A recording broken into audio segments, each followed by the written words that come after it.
ஓம் சாந்தி. இன்னையிலேருந்து பிரம்ம பாபாவோட சிறப்பு அம்சங்கள் கொஞ்சம் பார்க்கலாம். பாபா நிலையான ஸ்திதி என்னும் ஆசனத்தில் அமர வேண்டும் எனில் சதா அழியாத ஆசனத்தில் அமருங்கள் அப்படின்னு சொல்கிறாங்க.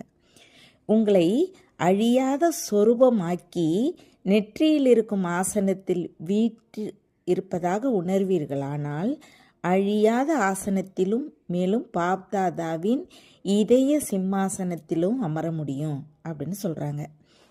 அழியாத ஆசனம் ஆடாத அசையாத நிலையான ஸ்திதி ஆசனமாகும்.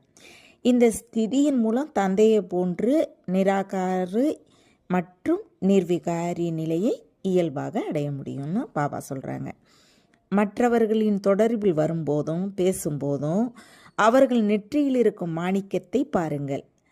பாம்பை பார்க்கின்றவர்கள் அதன் மாணிக்கத்தை காணுங்கள்.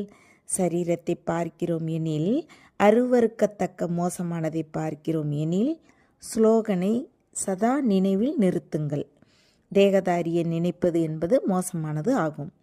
எப்பொழுது கெட்டதை பார்க்காமல் கெட்டதை நினைக்காமல் இருக்கிறோமோ அப்போது ஆன்மீக பார்வை இயல்பாக வந்துடும்னு பாபா சொல்கிறாங்க. சரீரத்தை பார்த்தாலும் ஆத்மாவை பார்க்கும் பாடத்தை மிக அவசியமானதாக ஆக்குங்கள். ஆத்மாவை பார்ப்பதோடு கூடவே ஆத்மாக்களின் தலைவருடன் ஆன்மீக உரையாடலும் செய்யும் பொழுது நீங்கள் ஆன்மீக ரோஜாவாக ஆகிவிடுவீங்கன்னு அப்பா சொல்கிறாங்க. சில சமயம் தன்னை பாபாவின் கண்ணின் மணியாக அனுபவம் செய்யுங்கள். அதாவது பாபாவின் கண்களில் மூழ்கி இருப்பது என்பது ஆகும். நெற்றியில் மிளிரும் நட்சத்திரமாக உணருங்கள். இந்த உணர்வே உங்களை பாபா சமமாக ஆக்கிவிடும். இதன் மூலம் தேக பார்வை மற்றும் தேக உணர்வு நீங்கி போகும். ஓம் சாந்தி. தேங்க்ஸ் பாபா.